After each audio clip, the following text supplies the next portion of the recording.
Let's talk. I'm going to save that. I'm going to save that. Let's talk this thing, okay?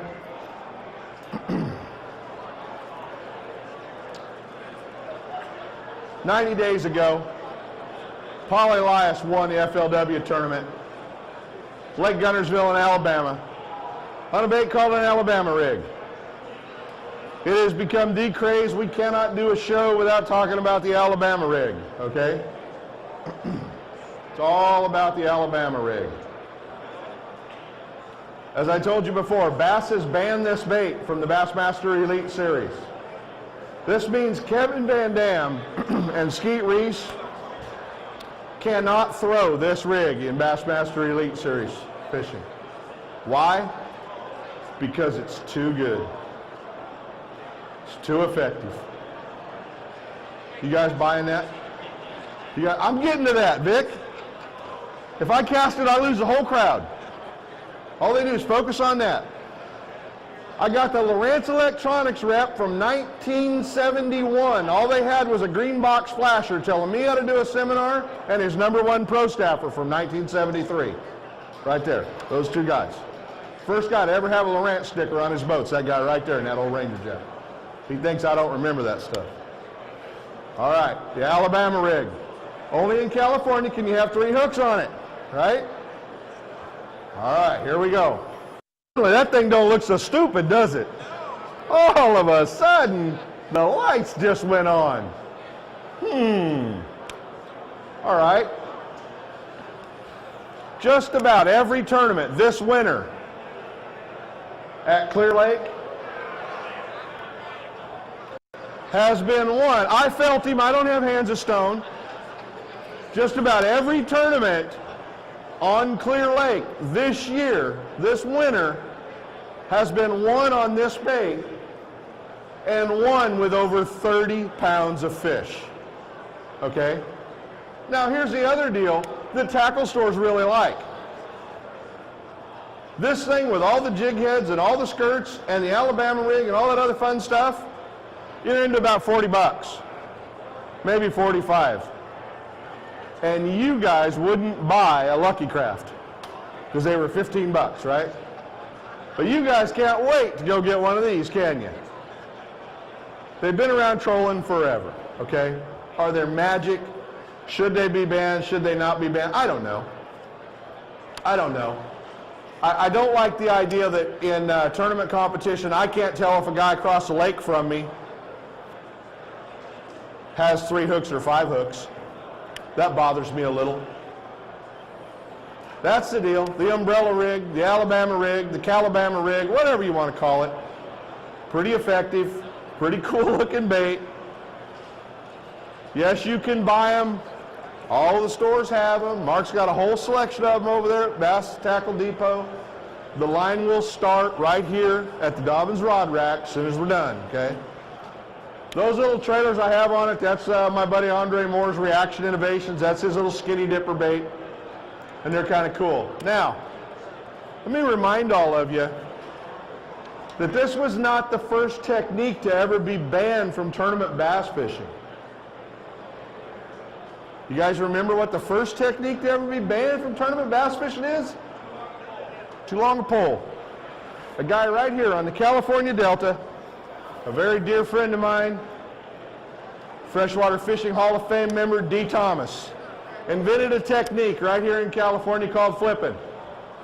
The original technique involved a 10-foot fishing rod, 125-pound test shock cord, 25-pound test line, and a jig. And what this technique entailed was tule dipping.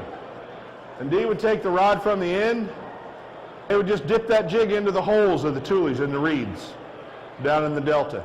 And they'd set it up there at the top of the trees. And that's how they fished, and they did it with a 10-foot rod.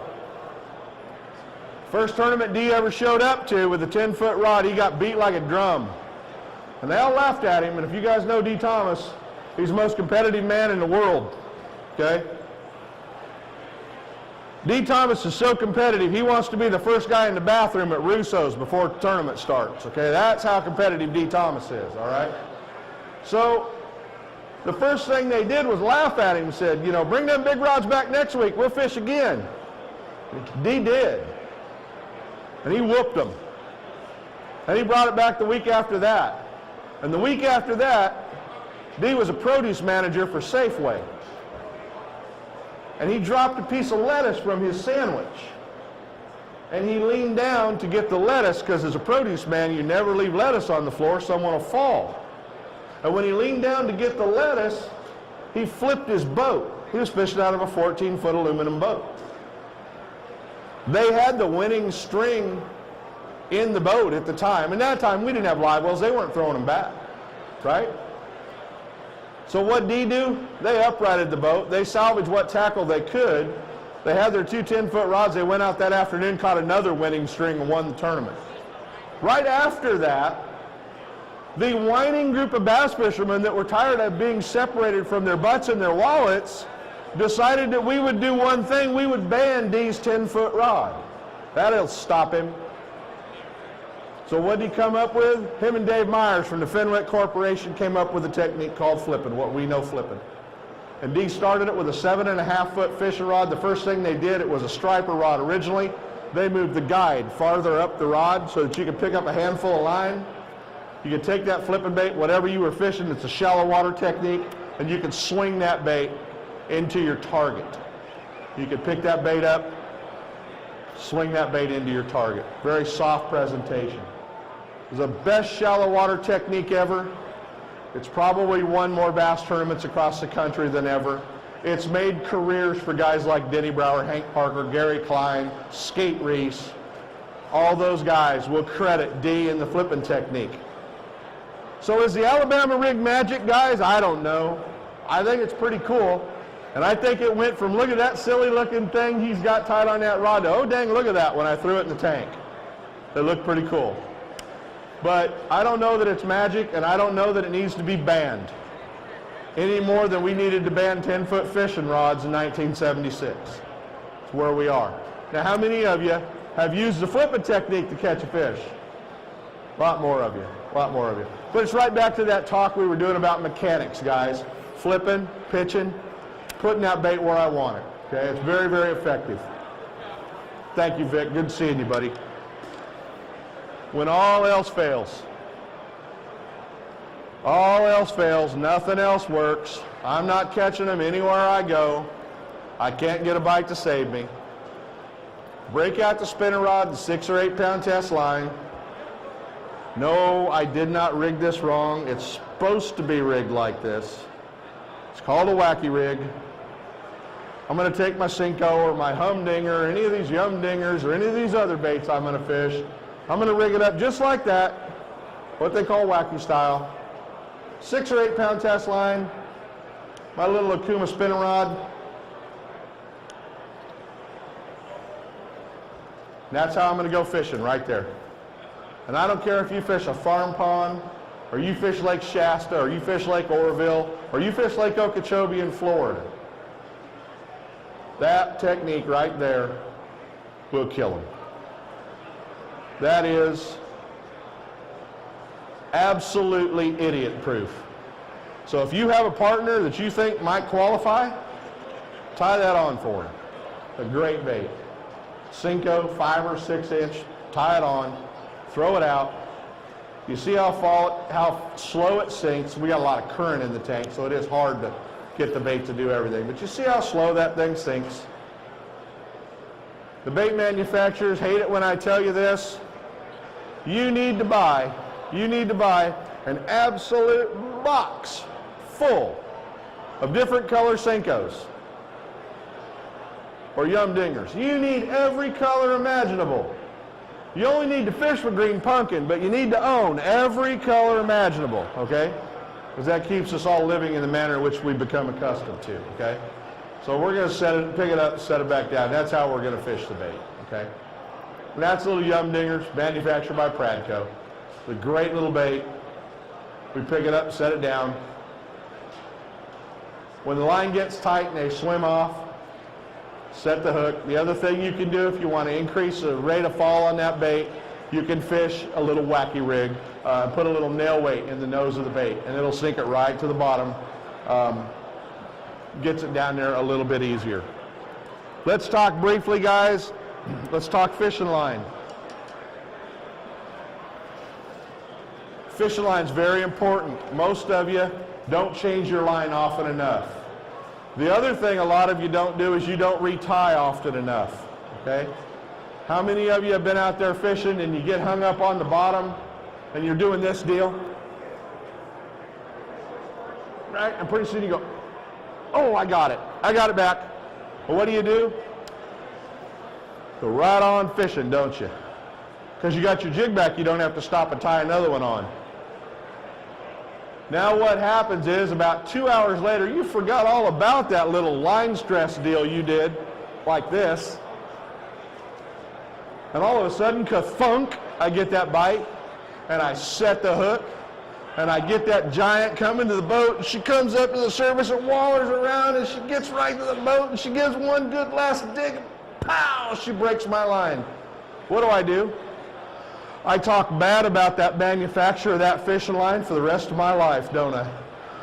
By golly, I'm never buying another spool of that stuff as long as I live. You remember that fish at Clear Lake? That's why I lost that one. No, you lost that one because you didn't retie that knot after you stressed it out.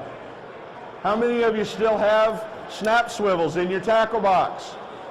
Old brass snap swivels, size 14s. Yeah, I figured you two would. I knew it. Do yourself a favor, take those old snap swivels and wad them up, put them in your hand real good, walk out in the shop right over the top of your garbage can and throw them suckers away. Learn how to retie your knots, tie a good knot. Snap swivel makes you a lazy angler, okay?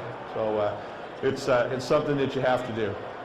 Guys, you can catch my radio show every Saturday morning at 5 a.m. on KHTK 1140, the station the Kings are on.